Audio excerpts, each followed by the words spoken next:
Hello, my name is Leona Deakin. I am an author from Yorkshire. I published the Dr. Augusta Bloom novels through Penguin Random House. There is a series of 4, the first of which, Gone, was published December just gone. I decided to do a video around how to write a novel, how to start writing a novel, as a result of a lovely conversation I had with Nick Ahad on BBC Radio Leeds earlier this week. Nick had asked me to have a chat about how people might get started if they thought that lockdown was the time that they would be able to write that book that they have within them. And so how would you get started?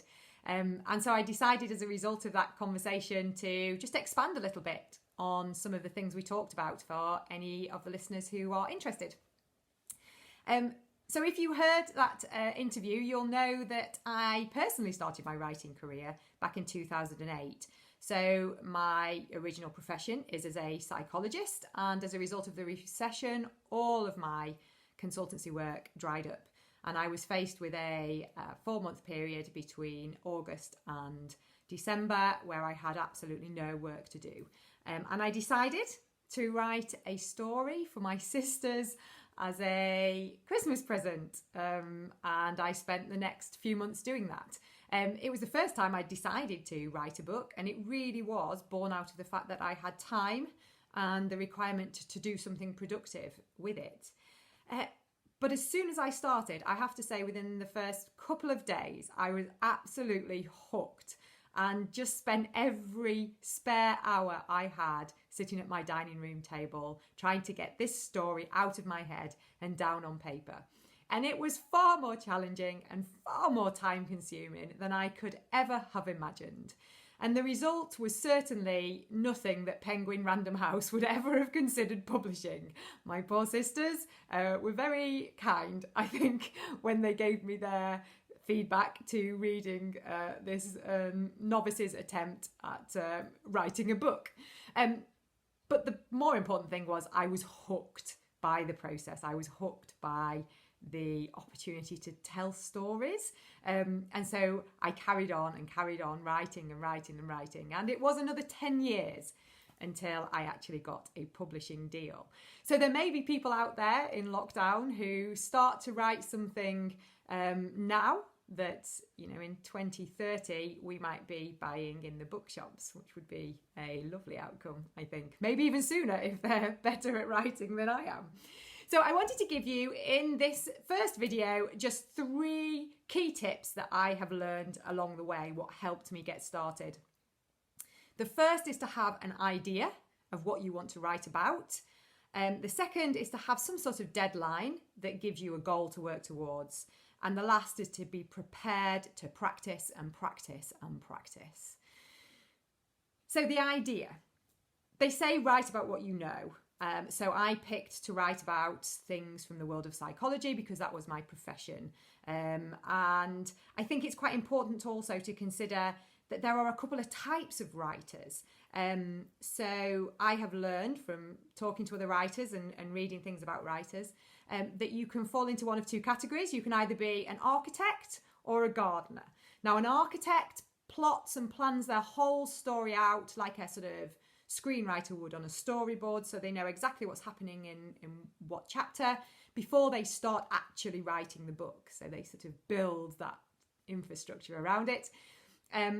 That is not me. I don't write like that. So I write like a gardener where I plant a seed and I sort of see where it's going. And my inspiration for that was a Stephen King quote.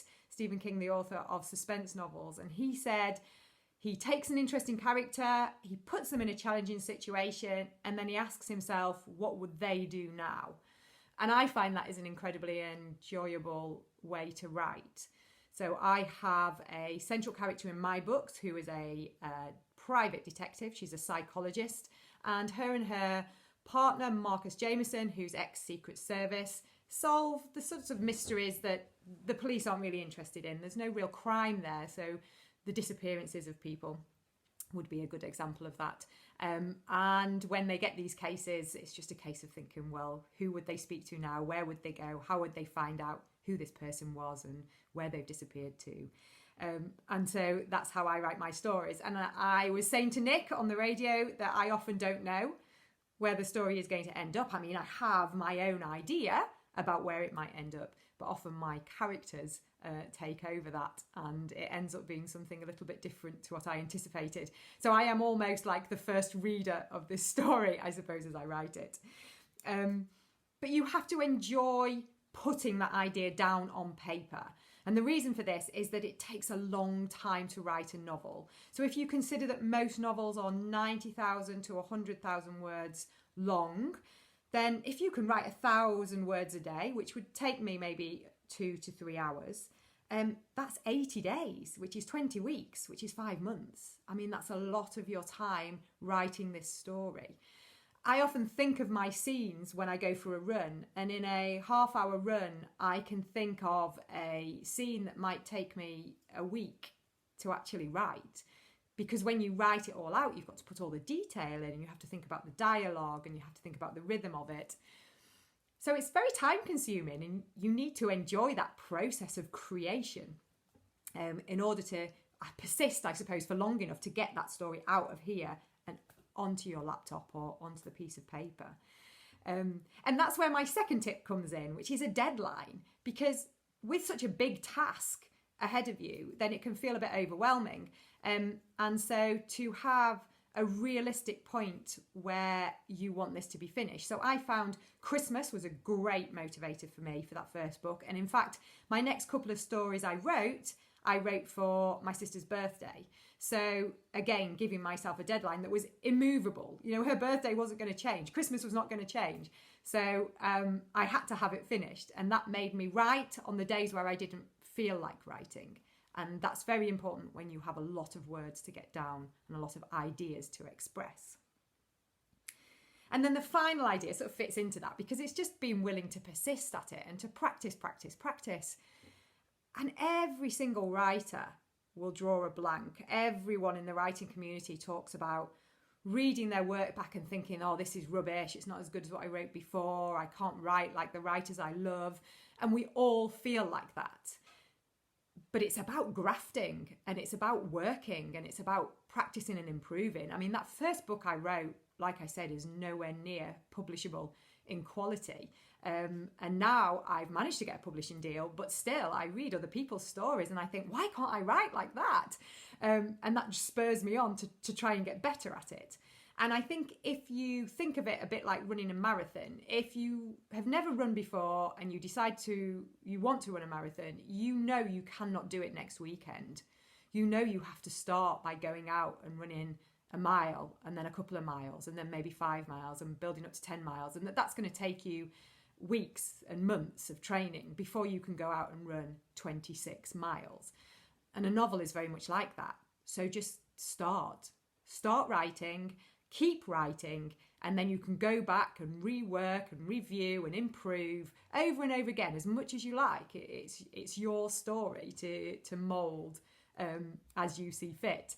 And again, going back to Stephen King, because he gave some really good tips in his book on writing, he said that sort of producing a novel is a bit like making a sculpture out of a piece of granite. So if you imagine you start with this granite and you just start chipping away, and eventually you have something that's a little bit rudimentary and it looks a bit like what you want it to look like, and then you refine it until it's a beautiful statue. And I can certainly relate to that in writing. You know, you just start. It's not great at the beginning. It doesn't have to be. Just get going. You can go back, you can review it, and you can refine it. So they would be my 3 tips for getting started. Just sit down and have a go. Just start writing your idea, start experimenting with your style, and give yourself a deadline, something to work towards. Maybe the end of the summer would be a realistic time for producing something of novel length, or maybe the end of the month if you're looking to do a short story. And I'll come back and do another video on maybe some of the other aspects of writing a novel that you might find sort of intriguing or challenging, such as what to do when you can't think about what to write, or how to develop character, or how to come up with your own voice so that when people read your work, that it sounds like you. So I hope that's been helpful. Do feel free to contact me if you have any questions on my experience so far. And I wish you all the luck in the world. Just get writing those stories, because there's people out there that have ideas that we are all like just dying to read about. Thank you.